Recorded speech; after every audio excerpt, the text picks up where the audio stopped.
नमस्कार, हमारे खास प्रोग्राम दोपहर 2 बजे की 5 बड़ी खबरों में आपका स्वागत है। मैं हूं आपके साथ में वैष्णवी। जहां पहली बड़ी खबर दिल्ली के सुप्रीम कोर्ट से जुड़ी है, जहां सुप्रीम कोर्ट ने मंगलवार को बुलडोजर एक्शन पर सुनवाई की। और दूसरी खबर आपको बताएंगे फिल्म एक्टर गोविंदा से जुड़ी, जहां रिवॉल्वर साफ करते समय उन्हें गोली लग गई। तीसरी खबर जम्मू कश्मीर से है, जहां जम्मू कश्मीर में आज आखिरी चरण में वोटिंग हो रही है। और चौथी खबर हरियाणा से आपको बताएंगे, जहां दुष्यंत चौटाला और चंद्रशेखर आजाद रावत के काफिले पर हमला हुआ है। और पांचवी और आखिरी खबर छत्तीसगढ़ से आपको बताएंगे, जहां केंद्रीय सड़क और परिवहन मंत्री ने 10,000 करोड़ की बड़ी सौगात दी है।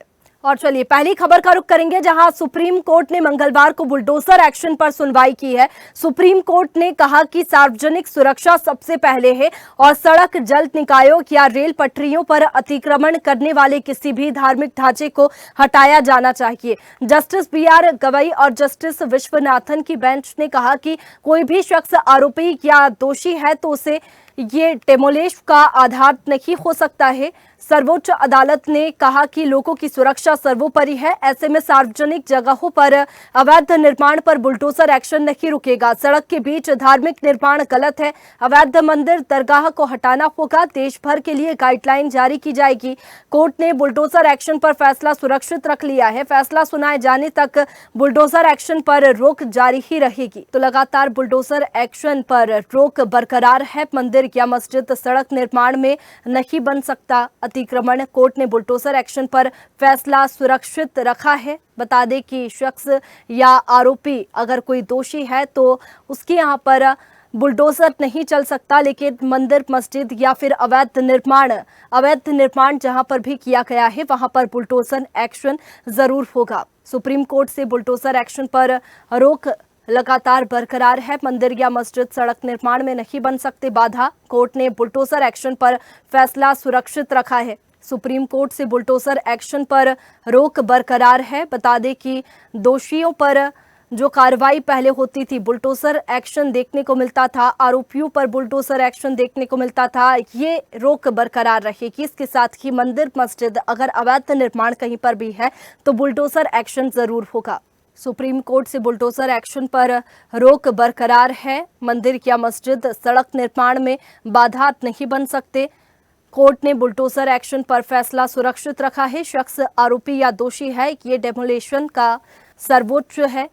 बता दें कि मंदिर या मस्जिद सड़क निर्माण में बाधा नहीं बन सकते हैं। कोर्ट ने बुलडोजर एक्शन पर फैसला सुरक्षित रखा है। इससे पहले भी सुनवाई हुई थी, जब कोर्ट का कहना था कि दोषी या आरोपी पर बुलडोजर एक्शन नहीं हो सकता, लेकिन जहां पर भी अवैध निर्माण हो रहा है, अवैध निर्माण है, उसे बुलडोजर की मदद से हटाया जा सकता है। और ये फैसला सुप्रीम कोर्ट ने सुनवाई में आज भी बरकरार रखा है। सुप्रीम कोर्ट से बुलडोजर एक्शन पर लगातार रोक बरकरार है। और इसी पर ज्यादा जानकारी के साथ संवाददाता इरफान हमारे साथ में फोन लाइन पर जुड़ चुके हैं। इरफान, जो बुलडोजर एक्शन को लेकर के एक बार फिर से कोर्ट में सुनवाई हुई और क्या कुछ फैसला कोर्ट का इस बार रखा है और कोर्ट ने क्या कुछ कहा?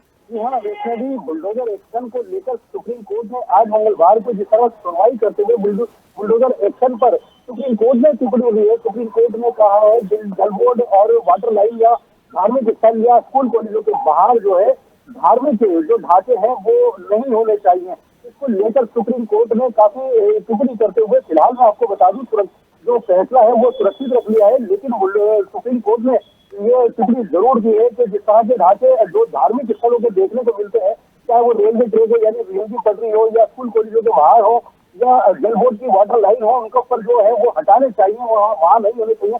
सुप्रीम कोर्ट ने साफ तौर पर कहा है कि सार्वजनिक सुरक्षा सबसे महत्वपूर्ण है। सार्वजनिक सुरक्षा को देखते हुए ये निर्णय लिया जाएगा। बिल्कुल इरफान, सुप्रीम कोर्ट का कहना था कि जो सार्वजनिक सुरक्षा है वो सर्वोच्च है और ऐसे में पूरा ध्यान कोर्ट ने रखा है और ये फैसला सुनाया है। शुक्रिया आपका तमाम जानकारी के लिए। और दूसरी बड़ी खबर का रुख करेंगे, जहां बॉलीवुड एक्टर गोविंदा के पैर में आज सुबह यानी कि 1 अक्टूबर को गोली लग गई। वो सुबह अपनी पिस्तौल साफ कर रखे थे और इसी बीच उनको गोली लग गई। इसके बाद उन्हें आनन फानन में तुरंत अस्पताल ले जाया गया। अब वो खतरे से बाहर है। उन्हें 24 घंटे तक ICU में डॉक्टर्स की निगरानी में रखा जाएगा। और गोविंदा को लेकर बताया जा रहा है कि जब वो उन्हें गलती से गोली लगी तो वो अपने गोल्डन बीच सोसाइटी वाले बंगले में थे। पुलिस मामले की छानबीन कर रही है, पंचनामा भी किया गया है। एक्टर के घर भारी पुलिस बल तैनात है और अभिनेता गोविंदा से सीएम एकनाथ शिंदे ने फोन पर बात की है। सीएम एकनाथ शिंदे ने गोविंदा से उनके स्वास्थ्य की जानकारी ली और जल्द स्वस्थ होने की भी कामना की है। और महाराष्ट्र के मुख्यमंत्री ने अस्पताल में गोविंदा की सही देखभाल करने के भी निर्देश दिए हैं। और इसी पर ज्यादा जानकारी के साथ ब्यूरो चीफ संदीप हमारे साथ में जुड़ चुके हैं। संदीप, ये हादसा हुआ था सुबह सुबह और कैसे ये हादसा हुआ था और फिलहाल अब मामले में क्या अपडेट सामने आ रहा है? एक्टर जो है गोविंदा, तो उनके घर पर जो है उन पर पैरों पर जो है गोली लगने की बात सामने आई है। जैसे कि अभी वो सुबह ही कोलकाता जाने के लिए निकल रहे थे, उसकी तैयारी जो है वो कर रहे थे और जो उनकी जो पिस्तौल है वो जो बैग में रखने के लिए गए वो, और उसी टाइम जो है वो पिस्तौल जो है वो नीचे गिर कर उनके पैर पर अचानक से फायरिंग होने पर उनके पैर पर जो है वो बाहर से छूते हुए गोली वो निकल गई है। और उसके बाद जो है उनको अंधेरी के क्रिटिकल हॉस्पिटल में जो एडमिट किया है और वो अभी आईसीयू में है। मगर अभी जो है फिलहाल है उन्होंने गोविंदा ने जो है ऑडियो क्लिप भी जो वायरल की, जैसे कि उनको अभी राहत है और उनको अभी उनकी तबीयत ठीक है। और दूसरी बात जो है मुख्यमंत्री एकनाथ शिंदे जो शिवसेना के हैं और वो गोविंदा जो भी है वो शिवसेना के ग्रुप के हैं और उनकी जो है तबीयत की जानकारी जो है मुख्यमंत्री शिंदे ने फोन के जरिए दी है और हॉस्पिटल को जो है गोविंदा की तबीयत को ध्यान रखने के लिए कहा है।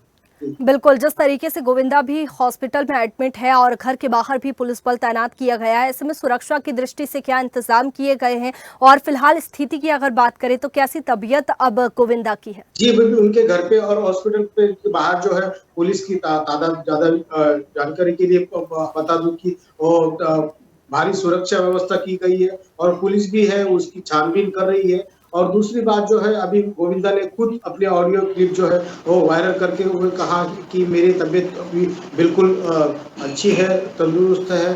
अभी डॉक्टर ने जो है आराम करने के लिए कहा है, मुझे ज्यादा कुछ खरोच नहीं आई है, गोली जो है मुझे छू कर निकल गई है। बिल्कुल, जैसा कि संदीप अस्पताल में गोविंदा भर्ती है और ऐसे में क्या उनके साथी अभिनेता भी उनका हालचाल जानने के लिए पहुंच रहे हैं और क्या नेता भी वहां पर अस्पताल में पहुंच रहे हैं?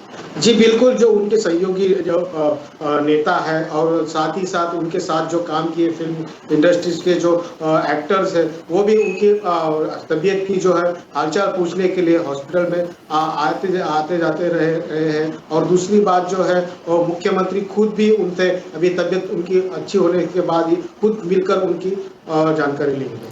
बिल्कुल, इसके साथ ही संदीप, सीएम ने भी बातचीत की है गोविंदा से, ऐसे में क्या कुछ सीएम ने कहा है और क्या निर्देश अस्पताल को दिए हैं? जी बिल्कुल, मुख्यमंत्री अभी मैंने आपको बताया कि मुख्यमंत्री ने जो है उन पर फोन लाइन पे बात की है और हॉस्पिटल को भी है जो डॉक्टर्स है उनकी केयर कर रहे हैं उनको भी ताकीद दी गई है कि उनकी जो तबीयत है उन पर अच्छे से दवाइयों का ये करें और उनका अच्छे से इलाज करें। और दूसरी बात जो है मुख्यमंत्री ने खुद फोन करके गोविंदा से बातचीत की। चलिए संदीप, बहुत शुक्रिया आपका तमाम जानकारी के लिए। और तीसरी बड़ी खबर का रुख करेंगे, जहां जम्मू कश्मीर चुनाव के तीसरे चरण की वोटिंग शुरू हो गई है। 40 सीटों पर होने वाली इस वोटिंग को बीजेपी के लिए काफी अहम माना जा रहा है, क्योंकि इस चरण में जम्मू की ज्यादा सीटों पर मतदान देखने को मिलने वाला है। 2014 के बाद से ही कई सीटों पर बीजेपी की मजबूत पकड़ देखने को मिली है। इसके ऊपर कुछ सीटों पर एनसी और पीडीपी ने भी मुकाबले को दिलचस्प बना रखा है। जानकारी के लिए बता दें कि तीसरे चरण के चुनाव में 2 पूर्व उप मुख्यमंत्रियों ताराचंद और मुजफ्फर बैग सहित 415 कैंडिडेट्स की किस्मत का फैसला होने वाला है। इनके अलावा इस चरण में पीपुल्स कॉन्फ्रेंस के अध्यक्ष और पूर्व मंत्री सज्जाद लोन और नेशनल पैंथर्स पार्टी इंडिया के अध्यक्ष देव सिंह जैसे प्रमुख नेताओं की किस्मत दांव पर है। सज्जाद लोन कुपवाड़ा की 2 विधानसभा सीटों पर चुनाव लड़ रहे हैं, जबकि देव सिंह उधमपुर की चेनानी सीट से चुनाव लड़ रहे हैं। तो देखिए, मतदान लगातार चल रहा है और काफी उत्साह भी लोगों में देखने को मिल रहा है। हमारे साथ में संवाददाता एजाज जुड़ चुके हैं। एजाज, कितना प्रतिशत मतदान अब तक हुआ है? देखिए, मैं आपको बताना चाहूंगा कि जिस तरीके से वैष्णवी आपको बताना चाहूंगा कि अगर जम्मू कश्मीर की बात करें, क्योंकि अगर देखा जाए तो क्योंकि जम्मू और कश्मीर की बात आती है तो 44% तक अभी तक वोटिंग जो है वो देखने को मिल रही है। लेकिन अगर यहाँ बाकी इलाकों की बात करें, कहीं कहीं पे कम वोटर्स निकल रहे हैं और यही होगा कि जो पिछला जो इलेक्शन था, जो पार्लियामेंट इलेक्शन था, पार्लियामेंट सेगमेंट था, तो अभी वो लगता है कि उससे ज्यादा जो उस टाइम पे परसेंटेज थी उससे ज्यादा हो सकता है। बिल्कुल एजाज, जिस तरीके से ये जो सीटें हैं, जिन सीटों पर आज चुनाव हो रहा है वो काफी महत्वपूर्ण भी है, क्योंकि पूर्व में कई हमले इन सीटों पर देखने को मिले थे और ऐसे में सुरक्षा की दृष्टि से तमाम इंतजाम किए गए हैं। लेकिन जैसा कि आप बता रहे हैं कि वोटिंग परसेंटेज कम हुआ है, तो इसे क्या एक वजह मान सकते हैं? देखिए, मैं आपको अगर बताना चाहूंगा कि जिस तरीके से अगर देखा होगा, आपने बताया भी कि खुद के सजाद लोन की बात करें या इंजीनियर रशीद का भाई जो AIP से है, तो वो भी इसमें कहीं ना कहीं पार्टिसिपेट कर रहे हैं। और लेकिन अगर देखा जाए तो बिल्कुल जिस तरीके से लोग निकले हैं और लोग जब निकले हैं तो उससे लगता यही है कि बड़ा टफ मुकाबला देखने को मिलेगा। लेकिन आने वाला समय ही बताएगा कि किसके सर सहरा बंधेगा, वो आने वाला समय ही बताएगा, क्योंकि जिस टाइम पे EVM का पिटारा खुलेगा और 8 तारीख फैसला करेगा किसके सर सहरा होगा। बिल्कुल एजाज, इसके साथ ही अगर इन सीटों की बात करें तो ये सीटें काफी महत्वपूर्ण हैं और बीजेपी के लिए भी काफी महत्वपूर्ण है। ऐसे में जनता की बात करें तो जनता किन मुद्दों को देखते हुए अपना मतदान कर रखी है? देखिए, अगर जनता की बात करें तो लोगों का यही कहना है कि इस टाइम हम दिमाग दिल से वोट नहीं डाल रहे हैं, बिल्कुल दिमाग से वोट डाल रहे हैं और जो कंटेस्टिंग कैंडिडेट है उस कैंडिडेट को देख के वोट डाल रहे हैं। जो हमारे मसले मसाइल है, जो हमारे मसले मसाइल हल करे, उसी के लिए हम आज जो अपना मतदान है वो कर रहे हैं। खास तौर पे अगर देखा जाए, यहाँ पे जो बेरोजगारी की बात लोगों ने कही और उसके साथ साथ जो डेवलपमेंट की बात कही, उसके साथ साथ अगर देखा जाए तो कहीं पे उन्होंने ये भी कहा है कि जो सैफरान की बात उन्होंने की, कहीं पे लोगों ने सेब की बात की, कहा कि जो फॉरेन मुल्कों से जो सेब आता है उस पे रोकथाम लगाई जाए, क्योंकि अगर कश्मीर का सेब इतना मीठा और अच्छे कॉस्ट से मिलता है तो जो बाहरी मुल्कों से आता है तो उस पे जो कस्टम ड्यूटी है उस पे कम लगाई गई है, तो इसलिए वो डाला है ताकि उस पे जो कस्टम ड्यूटी है वो ज्यादा लगाई जाए, क्योंकि यहाँ की जो प्रोडक्शन है वो रुक जाती है, उससे बड़ी फर्क पड़ जाती है ग्रोवर्स के लिए। बिल्कुल, काफी उत्साह के साथ में लोग मतदान करने के लिए पहुंच रहे हैं। अब देखना होगा कि शाम तक कितना परसेंटेज निकल करके सामने आता है। शुक्रिया आपका तमाम जानकारी के लिए। और चौथी बड़ी खबर का रुख करेंगे, जहां हरियाणा के पूर्व उप मुख्यमंत्री दुष्यंत चौटाला और सांसद चंद्रशेखर के काफिले पर हमला हुआ है। हमले की ये घटना जिंद जिले के उचाना कला हलके में हुई है। इस हलके से दुष्यंत चौटाला चुनाव लड़ रहे हैं। चंद्रशेखर आजाद दुष्यंत चौटाला के समर्थन में रोड शो करने आए थे। सोमवार देर शाम को जब इन दोनों युवा नेताओं पर काफिला उचाना कला हलके में चुनाव प्रचार कर रखा था, इसी दौरान किसी ने पत्थर फेंक दिया और इसमें चंद्रशेखर की गाड़ी का शीशा टूट चुका था।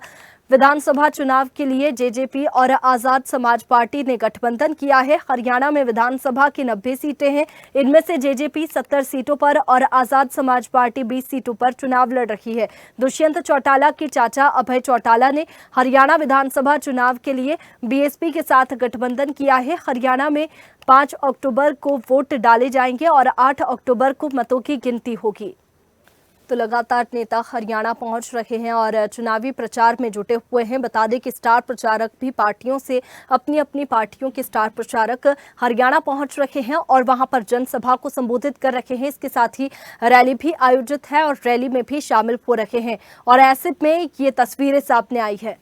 और इसी पर ज्यादा जानकारी के साथ संवाददाता संजय हमारे साथ में जुड़ चुके हैं। संजय, ये तस्वीरें जो सामने आई है हमले की, क्या कुछ दर्शाती है और इसके साथ ही क्या कार्रवाई आरोपियों पर?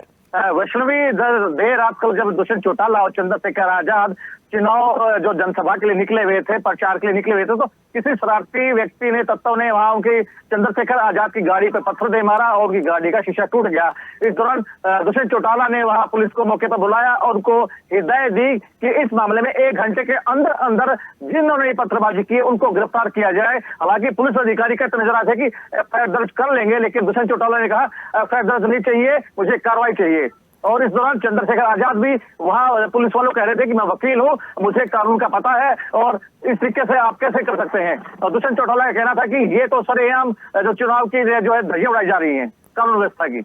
बिल्कुल संजय, जिस तरीके से यह हमला हुआ था और गाड़ी का शीशा भी टूट चुका था, इसके बाद में क्या कोई भगदड़ जैसी स्थिति भी रैली के दौरान देखने को मिली थी, रोड शो के दौरान देखने को मिली? नहीं, ऐसी कोई भगदड़ स्थिति नहीं पैदा हुई। मामला बिल्कुल शांत रहा है, लेकिन दुष्यंत चौटाला काफी गुस्से में नजर आए और चंद्रशेखर आजाद भी काफी क्रोधित नजर आ रहे थे। बिल्कुल, अब ये देखने वाली बात होगी कि ये जो तस्वीरें सामने आई है और जो हमला किया गया है, फिलहाल क्या कार्रवाई होती है। शुक्रिया आपका तमाम जानकारी के लिए। और पांचवी बड़ी खबर का रुख करेंगे, जहां केंद्रीय सड़क परिवहन और राजमार्ग मंत्री नितिन गडकरी ने छत्तीसगढ़ को 10,000 करोड़ रुपए की बड़ी सौगात दी है। इस राशि से राज्य में 4 नई राष्ट्रीय राजमार्ग परियोजनाओं की डीपीआर तैयार की जाएगी। इन परियोजनाओं से राज्य में सड़क बुनियादी ढांचे को मजबूती मिलेगी और परिवहन की सुविधाएं बेहतर होंगी। इन परियोजनाओं के लिए डीपीआर को केंद्र की स्वीकृति मिल चुकी है। जल्द ही निर्माण कार्य शुरू होने की उम्मीद है। केंद्रीय मंत्री गडकरी ने सोमवार को नई दिल्ली में छत्तीसगढ़ के मुख्यमंत्री विष्णुदेव साय के साथ बैठक के दौरान इन परियोजनाओं पर चर्चा की। बैठक में छत्तीसगढ़ में चल रही राजमार्ग परियोजनाओं की प्रगति और भविष्य की योजनाओं पर गहन मंथन हुआ। सीएम विष्णुदेव साय ने इस महत्वपूर्ण सौगात के लिए केंद्रीय मंत्री का आभार जताते हुए कहा कि इन परियोजनाओं से राज्य के आर्थिक और सामाजिक विकास को नई गति मिलेगी। उन्होंने कहा कि छत्तीसगढ़ सरकार सड़क निर्माण कार्यों को प्राथमिकता देकर सभी परियोजनाओं को समयबद्ध तरीके से पूरा करेगी। और चलिए, इसी पर ज्यादा जानकारी के साथ संवाददाता सुधीर हमारे साथ में लाइव जुड़ चुके हैं।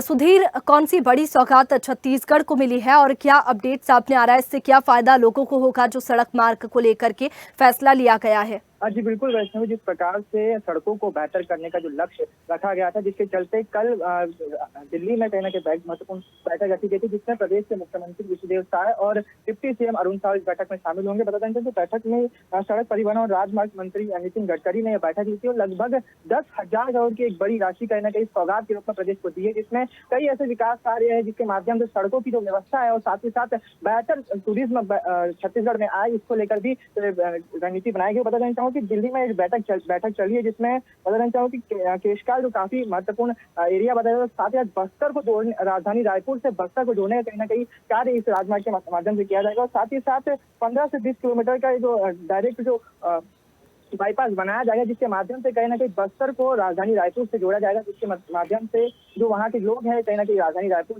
सरल तरीके से आ पाएंगे। और साथ ही साथ टूरिज्म के नजरिए से भी कहीं ना कहीं बस्तर कहीं ना कहीं एक महत्वपूर्ण केंद्र माना जाता है। इस नजरिए से भी ये जो बस्तर है और जो राजधानी रायपुर के बीच जो फ्लाईओवर बनेगा, उसके माध्यम से कहीं ना कहीं बस्तर के जो लोग हैं वो कहीं ना कहीं राजधानी रायपुर। बिल्कुल, एक बड़ी सौगात छत्तीसगढ़ को मिली है और इससे काफी लाभ लोगों को होगा। शुक्रिया आपका तमाम जानकारी के लिए सुधीर। फिलहाल बुलेटिन में इतना ही। तमाम खबरों के लिए आप बने रखिए स्वदेश न्यूज के साथ, सबसे पहले देश।